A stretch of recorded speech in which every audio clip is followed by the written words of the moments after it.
FERPA Exceptions. We're about to deep dive into FERPA exceptions. But before we do, let's do a quick recap of FERPA law so that we understand why these exceptions exist.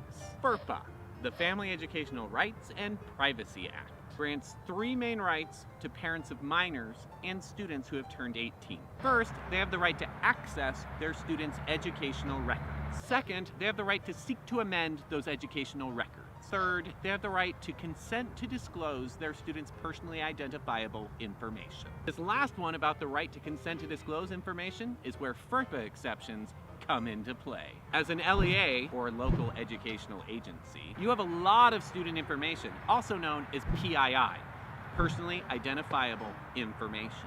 Are we done with the acronyms? Oh, we are.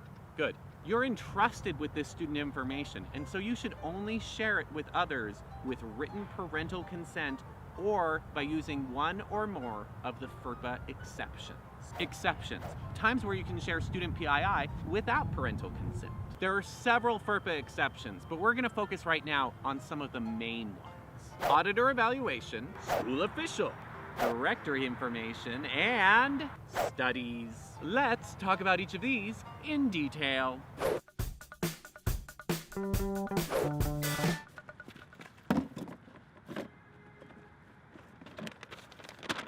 Audit or evaluation. Politicians, am I right? First, they mandate that you follow a certain program, and then they ask for data to verify the effectiveness of said program? It's almost like they think they're the government or something. This exception refers specifically to the audit or evaluation of a federal or state-supported education program, or to enforce or comply with federal legal requirements related to that program, whether they give you money or not. Then they may have to give some access to student PII if the mandate requires it for the purpose of audit or evaluation. But let me let you in on a little secret. The state or federal government doesn't have to initiate the audit or evaluation. You can do it yourself, so long as it's of a state or federal program. But just a reminder, it's only for the state you live in and for the federal government that you're accountable to. If China calls you up on the phone, you don't have to give them anything. I'll never make that mistake again. Similar to other exceptions with FERPA, there are some requirements for sharing the data correctly. First, the entity receiving the data has to be either a state or local educational authority or the authorized representative of such an authority. Second, a written agreement has to be in place that ensures that the data are only used for the authorized purpose. That means there has to be protections against unauthorized redisclosure. And the receiving entity also has to destroy the data once it is no longer needed for the audit or evaluation. Here's an example for you. Say you're receiving funds from the federal government for running Title I programs. In this case, you may enter into a written agreement with an authorized representative to share the PII with them for the purpose of an audit or evaluation without written parental consent. So remember, if there's no federal or state requirement, then you wouldn't use this exception. Oh, that's so good.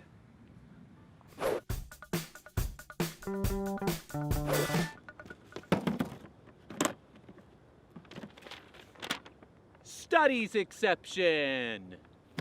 Has this ever happened to you? Hello, who is this?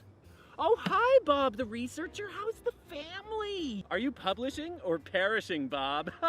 What's that? You're interested in some educational data about that product our students are using? Oh yes, Bob, we would love to give you so much student personally identifiable information. Does FERPA allow this? You should never give student personally identifiable information to a researcher just because they ask, even if they say please.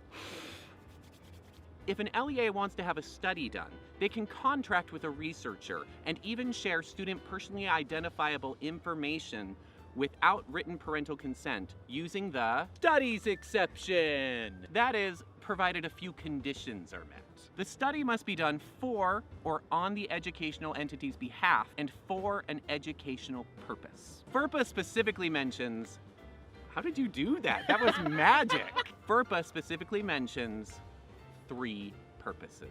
1, to develop, validate, or administer predictive tests. 2, to administer student aid programs. 3, to improve instruction. The data can only be shared with a written agreement in place that specifies the purpose, scope, and duration of the study, what data are to be shared, that the data shared can only be used for the purposes of the study. They can't be using that data for some other side research they got. If it's not for you, they can't do it. And that the data must be destroyed at the request of the educational entity or after the study is done. For example, let's say your district is invested in some reading software and you want to know just how effective that reading software is. Now, the reading software isn't a part of a federal or state mandate, so the auditor evaluation exception would not apply. But the studies exception would, since the purpose is to improve instruction. You could contract with a local researcher, perhaps at, I don't know, a university, and create a written agreement for sharing that data. And remember, researcher calls you, you call the researcher, doesn't matter. Question is it for or on your behalf? For your behalf or on your behalf? That is the question.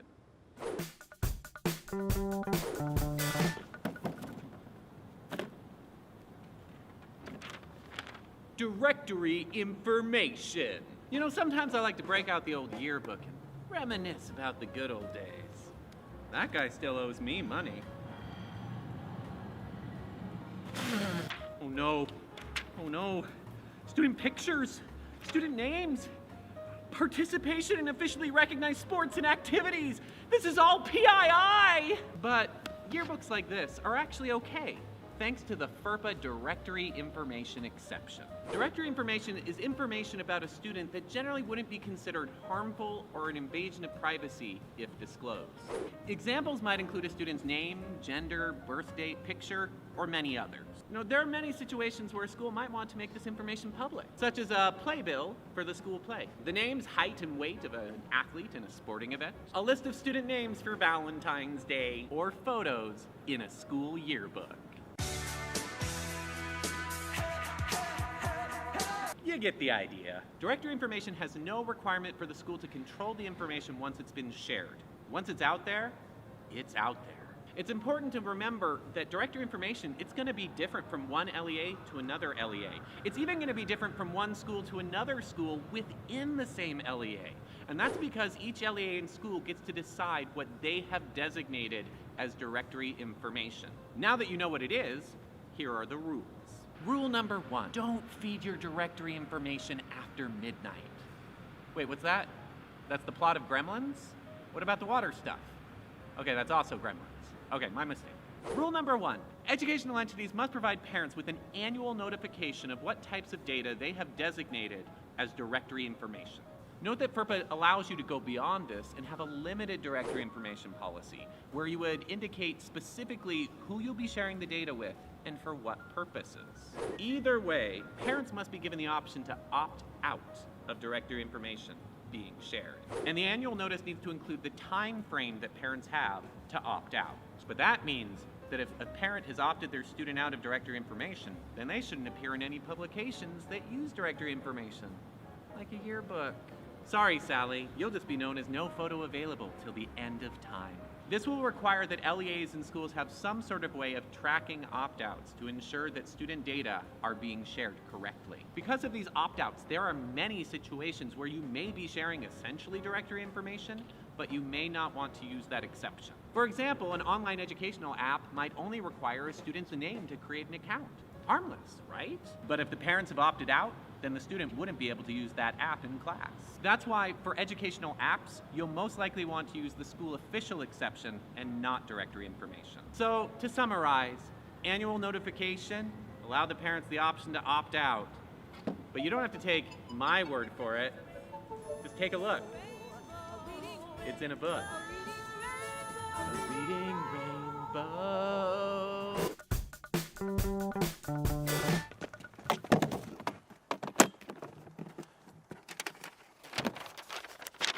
School official. School and district leaders sometimes get concerned about who in the school community is allowed to know what. For example, they'll ask if a student's teacher is allowed to know student health information. Or how are they supposed to handle classroom volunteers? Does it make a difference if the volunteer is a student? What if it's someone off-site, like a website? but they're providing an educational service? For these kinds of questions, FERPA is more flexible than you might think. It gives the school a lot of discretion regarding how these questions are answered. It will require some guardrails be in place, including notifying parents of how you're going to make those decisions. Let's go over the requirements of the school official exception. School officials include teachers, admin, and other individuals working within the school or district that have a legitimate educational interest in the student's record. You're required to explain in your annual notice of FERPA rights how the school will determine who has a legitimate educational interest. In general, this means that a school official may have access to information in education records if they need it to fulfill a professional responsibility. Teacher needs to check the student information system to see how the student's doing on reading? School official. Special education teacher needs to review records before an IEP meeting? School official. Registrar needs to review medical records to determine which students qualify for a testing accommodation? School official. District administrator needs to review education records as part of a program evaluation? School official. You want to check your neighbor's ACT scores to see if they scored higher than your dearest daughter, Sally? Probably not that one. School official also can include contractors, volunteers, and other parties the school has outsourced work to, provided the following conditions are met. If they're performing a service you would otherwise use your own employees for, you have direct control, they don't redisclose the data, and they're listed as a school official in your annual FERPA notice, then they can be treated as a school official. Number 1, the school official must be performing a service or function that the school would otherwise use its own employees for. Schools provide a lot of services for students. Some they use their own employees for, and others they outsource. If you think about it, this ties back to the idea of legitimate educational interest. But if it's for like a commercial purpose, say you're gonna give all the contact information of students that got good grades to a local travel agency so that they can get away today or tomorrow to Disney World, it probably doesn't meet the exception. Regardless of who is performing the service, you need to ensure that it is a service the school would ordinarily provide. Number 2, you must maintain direct control over the use and maintenance of the education records. Since there are so many different kinds of school officials, direct control is going to look a little different for each of them. The most likely, it's going to look like some sort of training or onboarding that will let them know what they're allowed to do. Or it'll be a contract or written agreement that specifies what is permitted. Number 3, the school official may not redisclose information derived from education records with any other individuals or groups, unless it follows another FERPA exception or you obtain parental consent. In short, you make the rules for what they can do with the data, not the other way around. Number 4, you have to explain who will be considered an outsourced school official in your annual notice of FERPA rights. In practice, this will look like a list of groups of individuals that you will share records with, such as contractors, auditors, medical consultants, and so on. Part of this will also be to make clear who at the school or district is authorized to designate someone as a school official. For example, are teachers authorized to share student information with apps or websites without telling anyone? Are they going to check that all 4 of those criteria are met? Or would it make sense to have a workflow where the app is approved by a principal, IT director, or other administrator? FERPA requires that you use reasonable methods to ensure that a school official only has access to records that they have a legitimate educational interest in. This may include technical measures, such as limiting access to certain individuals within the school. It may also include administrative controls, such as contracts that explain acceptable uses and purposes. And if they're coming into the building like a volunteer, it may just mean keeping a close eye on them. I saw that, Janet. Come on. So remember, if they're performing a service that you would otherwise use your own employees for, you maintain direct control. They don't redisclose the data and you've properly notified parents, then they're a school official. And there you have it, the 4 main exceptions to sharing student PII without parental consent. Now remember, this isn't an exhaustive list of all of the exceptions, so you should look into the other ones as well. I wanted to tell you about the other exceptions, but it's really cold. You'll also want to stay up to date with changes to federal and state law because it might affect how these exceptions work. Now, if you'll excuse me, I have some other business to attend to.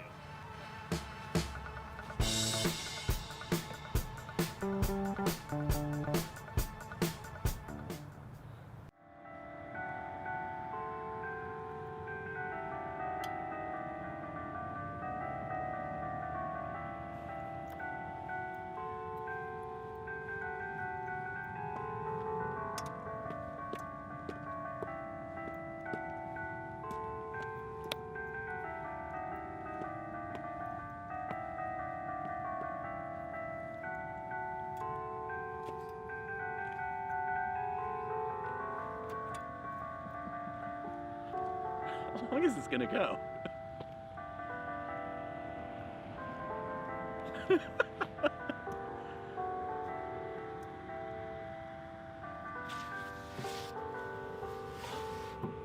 No, hold still. Only I may dance.